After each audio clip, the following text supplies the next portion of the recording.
Hey there, and welcome to the Etsy Seller Podcast. I'm your host, Cody McGuffie, and today we're talking with Curtis from MyDesigns about the print-on-demand world, the trends, the challenges, the opportunities that we have in 2023 and beyond.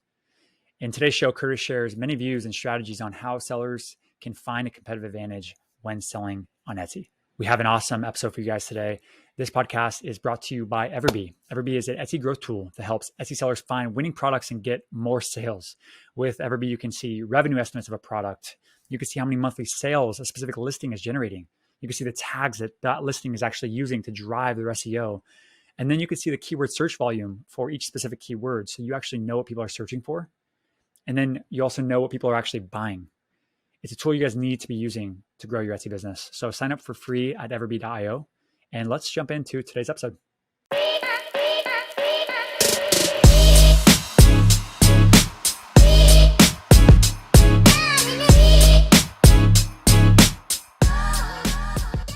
So it's been really, really fun to kind of get to know you. Tell us a little bit how you even got started in this e-commerce space.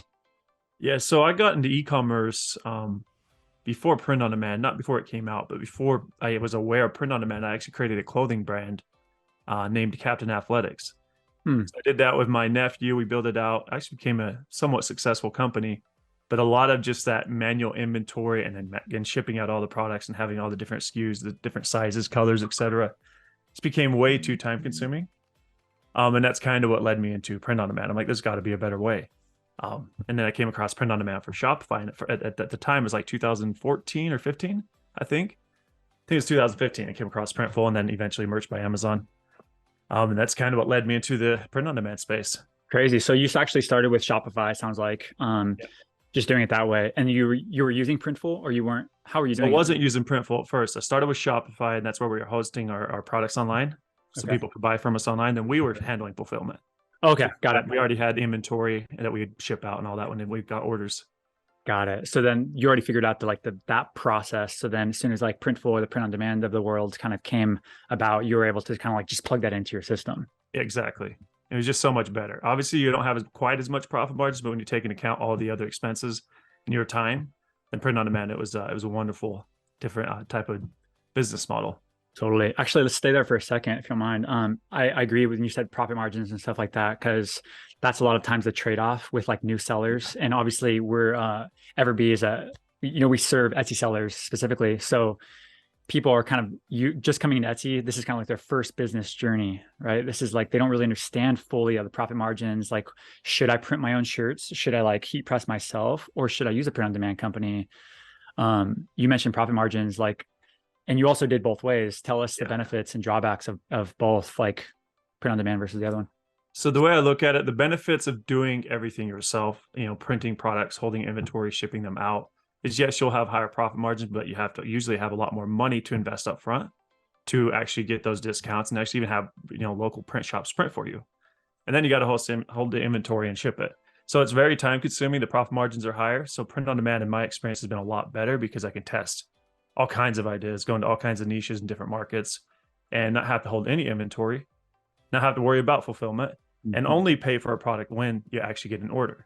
Exactly. It's just so in a lot of ways it's better. You don't have to waste that time, and then you can of course get into all kinds of different marketplaces and not have to worry about the fulfillment and the time involved in fulfilling products, which is I've done it the same way too, similar to you. We've done printing ourselves. We've done also sending out, holding inventory ourselves. If you look around our office, we have dead inventory from years and years ago from projects and companies in the past, right? Yeah. And this stuff is just money just sitting around. It's dead inventory. Print on demand, you don't have that dead inventory. Yeah, which is really nice. So convenient. Okay, so you did that, you grew that to be somewhat successful. When you say somewhat successful, what does that mean? Numbers. Well, we were starting to turn to a profitable company, but I think everybody was burned out by that point, a couple years in, and decided to shut it down. And then that's when I pivoted to print on demand, and started building software too, because that's kind of my background before, building this brand out. Cool. And we're going to talk so much more about that, I'm sure. Okay, cool. Well, I have a ton of questions here for you, but overall, tell us a little bit about what MyDesigns does too, and what you're doing now, and then we can kind of jump into the rest. Okay. So yeah, MyDesigns is the way I like to look at it is like a cloud-based suite of seller tools. So we have a ton of different tools, and that whole goal is to make it easy and less time consuming to basically create a print on demand business or digital products business. So we automate all the time consuming tasks around publishing, generating mockups, generating data, editing data, generating tags. There's a lot of different things we do, but the biggest difference between us and like people like Printful or Printify is we enable you to do everything in bulk. So instead of publishing one product to, let's say you have 10 or 20 designs that you want to turn into t-shirts and put them on Etsy. With Printful or Printify, you would go one by one. You would upload that design, choose a product, go through that process to submit publishing, and then go repeat it. With us, you can drop them into our cloud, generate really high quality mockups in bulk, generate data quickly, and go publish them in bulk. So you don't have to repeat all these different processes one by one. You can do it in bulk. So that's the biggest difference. Yeah, I can totally see the value in that, of course, especially if you're like a seasoned print on demand seller, man. Like yeah, exactly. You understand that this is a kind of a volume game, meaning like not just volume of sales, but volume of actually listings sometimes, Yeah. right? Like you don't really know what's going to be selling, what's going to just take off for you. Of course, you could use tools like EverBee, right, to like understand which products are selling, and then you go make products similar to that, but you still don't know. And sometimes you don't know the variations of blue color or versus the red color, and you could do that with MyDesigns in a faster and more like higher volume. Exactly. We're in the business of saving people time. So instead of you spending all this time trying to figure out what's working and quickly just put the products up and see what's working and start doubling down on the areas that do work and the products that do work for you, like you're saying, all the different variants too. I love that. How do you, if you were to say like, if you were for a specific kind of Etsy seller, what would you kind of say? Like who's the best suited for MyDesigns to kind of align with? The best suited right now, because MyDesigns is there's so many different tools you can utilize. So for beginners, it's a little bit daunting because it's kind of complex. But so I think we're best suited for people that have some print on demand experience. That doesn't mean that beginners can't use MyDesigns. They absolutely can. We do have that free plan as well. But people that have experience with POD will definitely have a huge advantage using MyDesigns. I could totally see that. And I've poked around in the software too, and which is amazing. You guys are obviously building really, really cool things. And it's fun to see it, and it's fun to like see it kind of grow. And I know you have a huge vision for kind of growing the company, which really the only way you grow is by helping other sellers grow, which is literally the best. It's a dream come true for us. But I agree more. yeah, and okay, talk to us about like just overall print on demand industry a little bit, because you're literally, this is your space of print on demand. Talk to us about like, what are you saying? Well, I mean, other than, eventually we already have thousands of potential products you can choose from across all print on demand. There's so many different product options. And the way I look at it is everything originates from a digital file that turns into these products, and so that's really exciting for me and for anybody doing print on demand, because, in the near future, I don't think it's that far out, we're going to start seeing 3D printing on demand and different things like that, so you actually create the product itself and then add a print to it or a design to it. And then that, again, not holding any inventory, owning any 3D printers, having it fully outsourced and automated. I kind of see it all going that direction long term. So I think the future is bright with print on demand. It's not slowing down, it's growing year over year. I love that. And for like the Etsy seller, in this space, and they want, maybe they're a new seller, and maybe they're just like, I want to get into this like print on demand thing. I've heard like amazing things on YouTube and TikTok, and everybody says you can make $1 million in one day and all this good stuff, right? And we all know it's BS, and it's way harder than that. It's simple in theory; it's very simple, but it is hard. It takes execution and effort. What would you say to that person? Is there still space? Is there still room? Is there still time for them to actually get ramped up? And is there an opportunity for them to capitalize on? Absolutely. I don't think, like I said, I don't think print on demand is slowing down at all. I think the market's growing. Yet there are definitely niches and things are getting quite saturated. But overall, there's always new ideas, new things coming up, and a lot of potential. So getting first to market's always a huge advantage to a new idea or a trend. And that's where EverBee, I can help you in those situations, finding like, seeing training data or getting first to market and finding ideas that aren't very competitive. So it really just comes down to understanding how to research potential niches and ideas and then get into those. And again, I think with Etsy and their algorithms, every platform is different, every marketplace is different. But if you start getting sales, they'll tend to rank you higher across the board. So a lot of people I know start with like certain strategies, like price low at first, gain momentum, get a lot of sales, and then you can start upping those prices and still kind of maintain that ranking. There's a lot of different strategies, but Totally. really it's about testing and implementing. 100%. And it's really comes down to serving your customer, right, with the product that they want to buy, right, and Yeah. at a price that they feel like is fair, and just repeating that process. It's so simple. It's like it really is just a matter of like, okay, I know that people want this cup with this design on it. People seem to be buying it. Okay, therefore let's sell more of it, get in front of more people, and it is that simple. Yeah. If you give them a terrible product or a product that nobody actually wants, they're not going to buy it. I don't care how good a marketer you are. They're not going to be sustainably buying that. How does like AI come into this world? I know MyDesigns is doing some really cool stuff with AI, which I know you're excited to talk about, and I am too. Tell us about how this is going to currently affect print on demand, e-commerce, and future effect. Yeah, I think currently we're already starting to see it happen on a smaller scale, but tradition, like the older method, I would say, in terms of like getting into print on demand, is you either had to hire a graphic designer or do it yourself, right? Creating designs. I think already with like tools like Midjourney, Dolly, and Stable Diffusion, I don't think people realize how good like Midjourney actually is just yet. Like with version 4, it's insane the type of graphics you can create from a text prompt. And that's going to start to disrupt the entire space, because you have graphics, you can have hundreds of them in an hour of really high quality graphics, very niche based, very idea based. And that's where it's at right now. So I think that's going to disrupt the whole space. So you not knowing how to design, or not having to hire a graphic designer, be able to actually just generate graphics from text prompts, and modify them a bit, cut out backgrounds, upscale them, etc. You're going to have a huge advantage now with print on demand. Let's break that down real quick for like the seller that's maybe just getting into it. They've never really heard of AI a whole lot, right? They don't know what Midjourney is. They don't know what Dolly is or Stable Diffusion. But let's break it down, if you don't mind, for like a seller they're like, I heard shirts is a cool thing, and like I want to provide shirts for like bachelorette parties, like niche, right? Or whatever.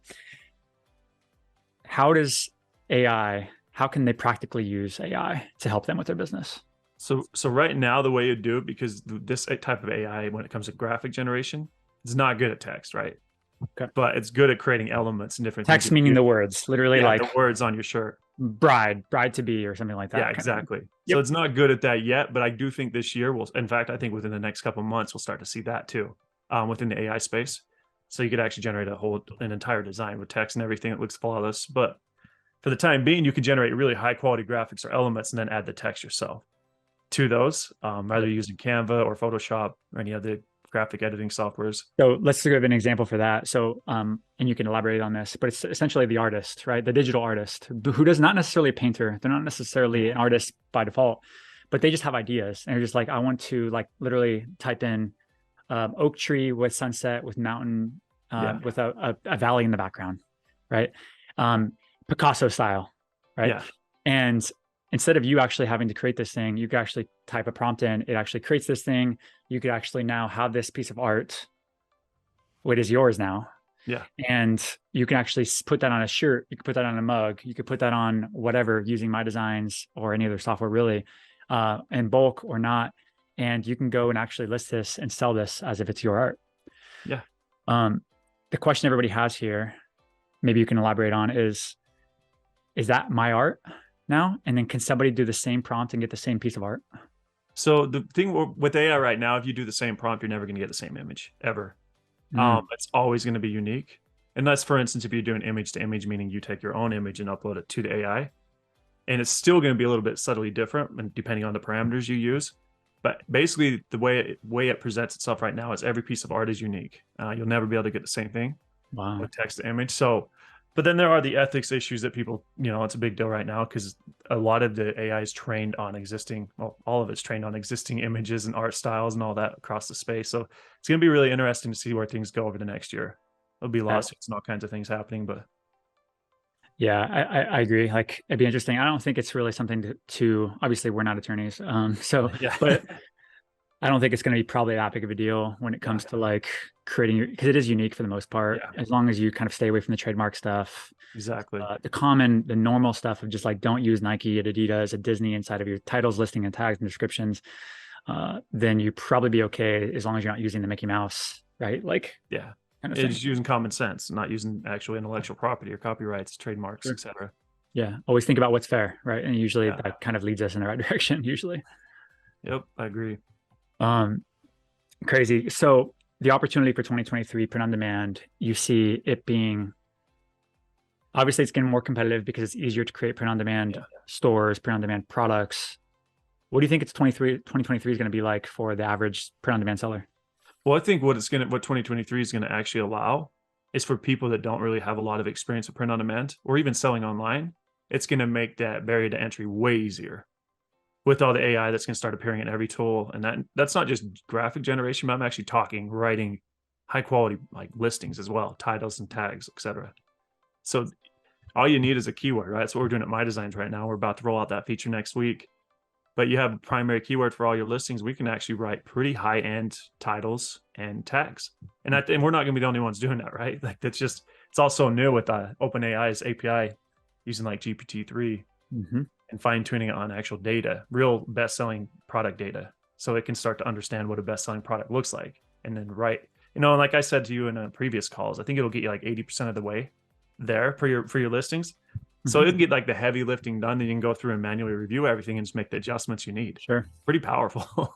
AI is going to be cool. It's a cool thing to see, and I think that obviously we've heard like the downsides of AI throughout our whole life, right? Through all the Yeah. stories and stuff of like it's going to take over the world and in a bad way, right? But I think the way that I look at AI is more of an optimistic view of it's going to make the great people, it's going to make good people even better. It's going to make great Yeah, I people agree. excellent, right? It's going to make like the Etsy seller, the good Etsy seller now, they're going to make them a rock star Etsy seller.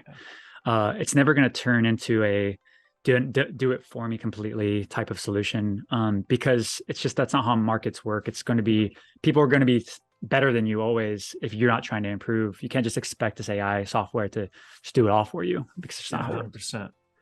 It'll help you get there, but it's still like the deeper your knowledge is in any of these spaces, whether it's graphic design or writing great product listings, then you're going to have a huge advantage over obviously the regular user. So I agree with you on that 100%. That's awesome. We know a lot of the same people and a lot of the like very successful Etsy sellers, and I'm sure we all have like we obviously know people that are newer Etsy sellers that are struggling to kind of get their first 1 to 100, 1,000 sales. Um, you have a cool perspective of knowing both of those types of people. And what are some like struggles that you see with like recurring commonly amongst the people that are kind of struggling to get it going, to get it kind of working and just in print on demand and Etsy specifically? I think the biggest struggle I see across the board, almost without fail, with new users, like not being able to get those first sales, is just consistency. Like get some products up and make adjustments and keep trying until you start getting sales. Now, when you get sales, you can start to look at the data and say, oh, this is working, and then start doubling down in the areas that are working. So rather that's more products into a specific niche that you're in that's working. Obviously, there's not super saturated. I mean, there's a lot of ways to do it, but just consistency, sticking to it, and like just being consistent daily, weekly, monthly. I love that. Totally agree. And like I feel like if anything, it's probably the biggest thing that holds people up is just the fact that they kind of give up too soon or they kind of expect it to just happen so fast. And Yeah, it's okay to expect it to happen fast as long as you work it fast, I guess. But just because you put in time doesn't guarantee success. Like we actually need to dissect the process of a successful seller, yeah, dissect them, understand them, study them, and then they do like little subtle differences, just subtle differences. It's fascinating to me. yeah. I agree, and there's all kinds of different strategies that people utilize to get to the same spot, essentially becoming a bestseller. So there's not like one track that gets you there. I think there's multiple pathways to the same to the top, but that's why I like to go back to consistency and then just analyzing data and making improvements and adjustments as you need. But again, just sticking to it and keep going. If there was another one, except besides consistency, what would you consider it to be like another one between like the successful seller that you probably have a couple in your mind, and you have people that are struggling? What is like a couple things that these people do over here that these people are not doing? Some of them actually, I wouldn't say they fulfill their own products, but they get into fulfilling products that aren't very, I'd say, widely available yet, especially in print on demand, or at least it's too expensive. So you can't really have that high profit margins. Okay. That's one area. And then again, they just have deep knowledge of the space. They've been doing it for so long. So like it's all comes down I think a best-selling product listing, because talking about Etsy, it all comes down to mockups, because that's what the customer's going to see when they're searching. And obviously your titles and tags. Descriptions now have a little bit of weight too, I guess, in rankings, but titles, tags are very important. And of course the mockup itself. And even the primary mockup, like I see some of the best sellers, they make this most subtle changes, like adding like free shipping or ships next day, just a little element to the primary mockup that stands out when you're looking, at 48 listings a page. Yeah. It's just the little things that start to like catch your eye. You nailed it. Like I agree with you there. Like that increases the click-through rate, right? Just by a little bit. And if you could separate your like click-through rate compared to everybody else's listings on that page, you tells Etsy, it triggers their algorithm like, oh, people are clicking on this one more often. And then when they get into your listing, they're actually if you have high quality mockups, like you said, your conversion rate is going to be a little bit higher than all those other ones too, which again, will tell Etsy's algorithm, say, oh, they also, not only are they clicking on this listing more often, they're also buying this listing more often. Therefore, I'm going to push this listing more often. Yep. It's, in theory, it's very simple, Yeah, it is. And it can be the smallest changes that make those, long-term growth, makes that long-term growth happen. Yeah. But I think that like probably the deep understanding is the difference there, like you said, meaning that if you don't look at it from like if you don't actually understand that fundamental like foundation of truth there, that's how their algorithm works, then you're just going to be going off of what the YouTube video or the TikTok video says, like, and you're just going to blanket that advice across all of your listings probably. Yeah. Agreed. Interesting. How much is like mindset, you think, when it comes to like being a successful online seller? Like, can you talk about that a little bit? No, I think that's pretty much everything. It starts with a mindset, and the goals and focus, and then being able to get there. But mindset's a big deal and nobody talks about it.